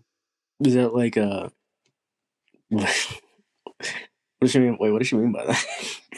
You just see she's very dismissive. This woman, she has very dark skin and dark eyes. She stands with perfect posture with her hand on her spear. She's wearing a full suit of well-polished armor, and you see that her offhand is missing several fingers, and there's a deep scar that runs up that same hand up until the sleeve begins to cover it. You can tell that she's Tukari-born because of the piercings in her ears. She looks over to you, and she's like, I mean... what do we even know about this guy? Like, why would he even be here helping us? This feels too convenient. It feels like something he's doing to us again. You can't be so trusting with people, Punix. Wait, okay. Let me get this straight. You think me, the person whose good friend works with Punix, who I've also known for quite some time, and now, after having to deal with a stupid prime that we all admit is stupid, I'm here to mess with you guys under the orders of a person I've never met, despite a bounty being placed on me? Yeah, and we have no way of knowing if you've met him or not. When would I have met him? Would we have met you? I don't know you. I'm here to protect Punix, and he does a pretty good job of keeping himself in precarious situations. It's my job to avoid that. She knows my friend, right? Like, they've met. I don't know that they have. Really? Interesting. Okay. He's just one of the, tradesmen that's been in and out of here. Doesn't say we just span read him up. That's fair. Well, I mean, if you feel weird, you feel weird. I'm not gonna...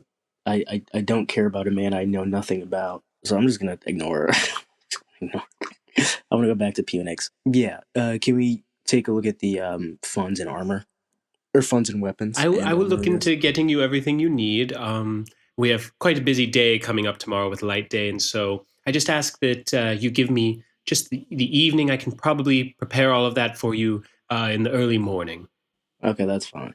I would say just give me all the information you have about the Union leader. Yes, well, I will provide you with our documentation on his profile, yes. Okay. So we cut to the group that is outside. You're looking for this Herdazian ship. Give me a perception, Paco. Can I say it's with advantage because I've been on the ship before? Yeah. Okay. Yeah, I got 17. So you're walking along the bay. There's many ships here. So this is like you're going through all of the parking rows. There's many docks, many ships here. It is very packed. Like they're not letting anyone out at this point. You see that there is a Herdazian build of a ship. The masthead on this ship is going to be a Herdazian chull head that is going to just be propped on the front of the ship. The vessel itself is a wide deck and 2 masts with 4 sails on each of those. It's a somewhat unique looking ship. It's 2-tiered with the captain's wheel up elevated behind everything. And so you're walking towards the ship, and on the dock, you see a young woman unloading some boxes, and you see your cousin, Alona, who is a tough sailor woman. Alona! How you doing, cousin? Who's that over there? Oh, Paco! How you doing, I Paco? see that I see that you still only have one tongue. Haven't been radiant yet, so it's never come back, but who knows, maybe someday. Yeah, we can all hope. Hey, I got a question for you. Yeah. I have seemed to have gotten myself in another sticky situation, and he takes off the mustache just to show that he is in disguise. Oh, I thought you grew yourself a nice mustache there. Clever. Yeah. It's actually a false mustache. But back to the main point. So me and my buddies, we got ourselves in a quite a pickle, and we had to come over here to see if we might be able to buy your services to take us, out of here. Oh, absolutely. We figured out a hole in the system. You see, you're not allowed to leave if you're carrying any cargo. And so we're about to leave with no cargo. Makes sense. You see, that way the Union, Yes. we can't be scabbing if we're not taking anything out. Problem is, when you're out there, you gotta get some cargo. So this crew here, we gotta get a couple more people. Could use 3 to 5 more people, hands on deck. I got some. This here is my friend Luca. Luca, introduce yourself. Oh, pleasure, young lady. Hi, Lona. It's very good to meet you. I am Luca. Spren's blessing be upon you. What about Sorry, I was eavesdropping and listening. What about the 4 people and an X-Hound?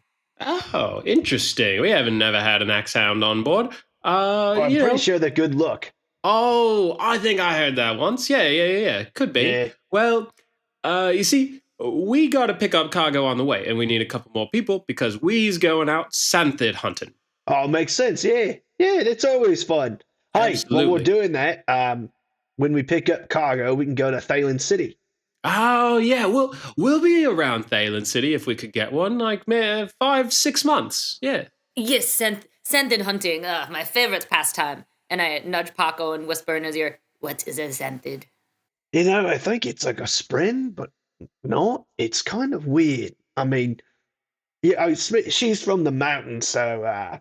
Oh, so Santhid, they're like the biggest creatures on our world, okay? I really don't, I've never really, I'll be honest with you, I've never actually got one. Yeah, most people ain't never seen one. They is super rare, but we's going out. We're going to find one. We're going to catch it. We're going to take all of the resources it's got. You sell one of those things, man, we could buy 10 new ships, Yeah, it's got oil in it, and I know we don't really load our stuff with oil, but it's still got good cooking oil. Oil's useful for all kinds of things. You wouldn't even believe it. Everybody wants to buy. It's really nice. Yeah.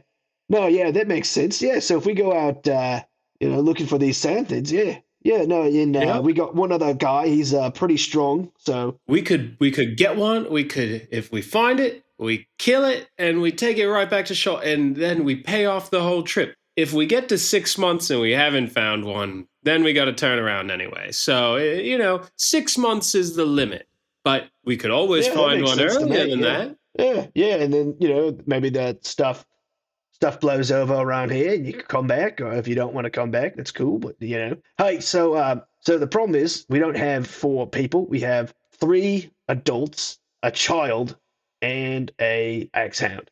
Well, a child is We've been looking for more children. Their hands can get into all of the small holes in the nets. Yeah, and they can tie the tiny knots. They can tie the tiny knots with their little hands. Oh, yeah, we'd love a child on board. I think I'm the only one that has any seafaring experience. However, I am a good teacher. I did teach you how to navigate, if you recall. I do recall. I always think about our lessons, Paco. You was teaching me, and then all of a sudden, you was gone. Yeah, that happens. But anyway, so you'll be here. We know where you are. When should we meet you back? We's going to be taking off probably end of tomorrow, sticking around for the holiday, and then taking off into the eve. Sounds like a plan. Can we move in? We don't really have anything on us. Can we get a rack? Oh, no, you can't bring anything. Tonight? We got to leave. They're going to inspect us before we take off. We got to make sure we got no cargo. Right. I'm just saying, we don't have anything. Perfect. Can we sleep on the hammocks tonight? Is all I'm asking. Oh, sleep on the ship? Sort of. Why not? Yeah, if you're going to be joining the crew, feel free to sleep on. Bring your own food, though. We'll reach back later. And a question. Have you jumped off that cliff? Oh, you know it, Dazzo. Well, we're going to go and do that, and we'll be back later. Oh, if you're heading out, let me send you with one of the boys that's coming with us. Hey. Alrighty. Ooge, get over here. Ooge? Is that shit for Ugula? It's just UJ. That's his name. You see a guy that there's this Emuli guy. He's got pretty long hair for an Emuli. Oh, hello. What's up, Herdazian? Nice to meet you. Oh, hello, Ooge. Hi, I'm jump here off too. The cliff. Oh, and Hornita. My name's Paco. Very cool. And that's Luca. Never met a Hornita before. Yes, we in case you have read the broadsheets, we do not have spiky teeth. See? And I lift up my lip and show him that my teeth are in fact normal. Normal teeth, eh? Didn't picture that. You moss? No, not in a while. What about you? What'd you say? You moss? What is that? Would I know what that is? I know what that is, but would Luca know what that is? I think you would know what what moss is. Yeah. Okay. No, thank you. I live on the zest of life, as they say. Oh, yeah. Very cool. I mossed for a little bit, and it became a bit of a problem. Mainly, I became destitute, so I don't moss anymore. Oh, yeah. My mom always said that would happen to me, but ain't become destitute yet. Hard to become destitute when you start with no toot.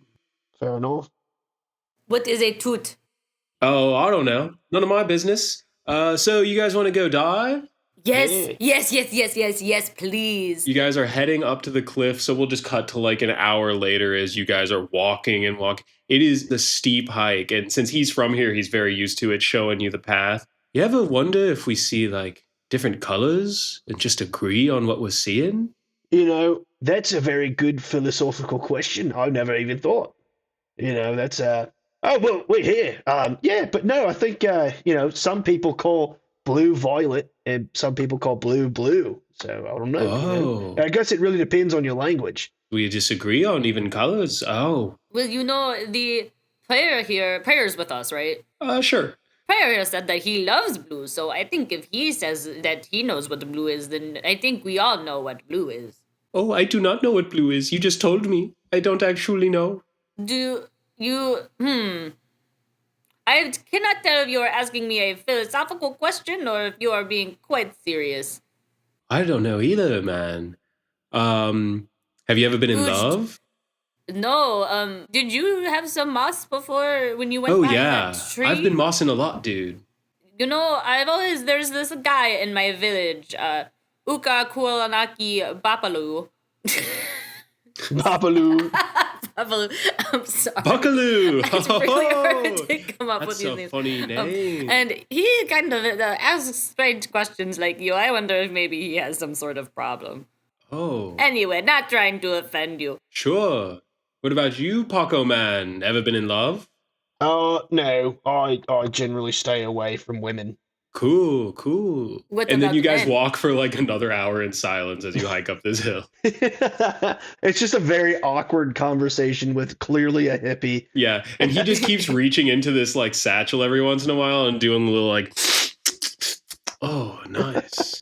For people that aren't up on it, moss is like you rub it between your fingers and you like kind of inhale and maybe like chew on the moss a bit and get a psychedelic effect. And so he gets you to the top of the cliff and he's like, here's how you prepare to dive, man. It's all about mindset. You feel me? Luca jumps. Okay. Luca runs and she jumps. Give me an athletics. That's an 11? Do you want to turn it up? Complication could end up ending your life, but... I mean, yeah, I guess I'll turn it up. Why not? I got a 2, so a complication. It's a complication. But I do add... You add 4. I know what to do here. You take off, you leap, and once you're in the sky and you're floating there, this is the first time you've felt like yourself be this high in the air and not have a lashing on you. So you very quickly begin to plummet, and then you start to feel the fear. I see like the expanse of the actual ocean, and it like also kind of hits me where I'm like, what I know is the ocean is so small, and that just adds to like the fear. And so as you float in the air for 5 seconds, 10 seconds, 15, 20, at about 30 seconds, you finally hit the water. And as you hit, you're so stunned that you forget to blow out of your nose, and it just rushes into your sinuses. You rush up to the surface so you can start blowing it out of your nose. There's so much water in your sinuses, and everything burns, and your like eyes feel like they're on fire. And up at the top, oh, that's a bold lady you got there, man. Wild. I've never seen someone. No fear Spren or anything. So here's the thing. If you get up to the edge and you got a fear Spren and popping up, then the little hands, they'll grab your feet, you know, and they'll they'll hold back your soul, keep you from going. But anticipation Spren, they're just as bad too. They'll lash at you. Roy, and he just walks away. He's just gonna jump too. And I'm suffering in the bottom. You've taken off the cliff and he's still standing there kind of talking to himself. He's like, you empty your mind of all emotions. You feel the rock under your feet. You smell that salt in the air. And you let go of everything. Oh, who are you? And he's talking to a Miss Spren that is next to him. And Paco has already taken off and jumped off the cliff and is plummeting down. Give me an athletics check.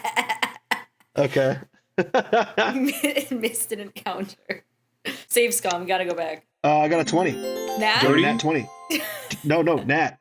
No, yeah. If I do athletics, I got a 23. How many backflips do you do on the way down? I just swan dive. I swan dive. You fully swan dive. It's like a Red Bull. Like I like do a backflip and then swan dive. Yeah, the swan dive is like, it's Black Adam coming towards the screen. Yeah, the like Superman fly. And you are headed down towards the water. With that opportunity, you see in front of you there is like a streaking of effervescent mist that seems to like pierce the sky in front of you. And you can't tell if it's just because you're going so fast, you're seeing it streak past your face, or there's something there. Can I do like a perception? Yeah. Okay. I got a 3. It happens too fast. Even though you fall for about 30 seconds, it happens in the blink of an eye. It'd be like if someone shouted your name while you're like diving, you can't respond to it. So that basically happens as Paco goes down. He sees the Spren. He goes, that kind of looks familiar. I wonder what that was. Then goes into the water perfectly. You pierce through the water and there's barely a drop. This is a perfect dive. You hit it with just the right angle and you use the momentum of going down to like turn yourself and come back up a bit. And as you and Luca float here in the bay, the rain still constantly coming down from the weeping, we are just a few hours away from the new year, from light day. And on the morrow, the rain will finally stop and the sky will be filled with rainbows. You guys have a plan to get out of here, so we'll pick that up next time. We ended it on a beach episode. Beach episode. Yippee! Yippee, yippee.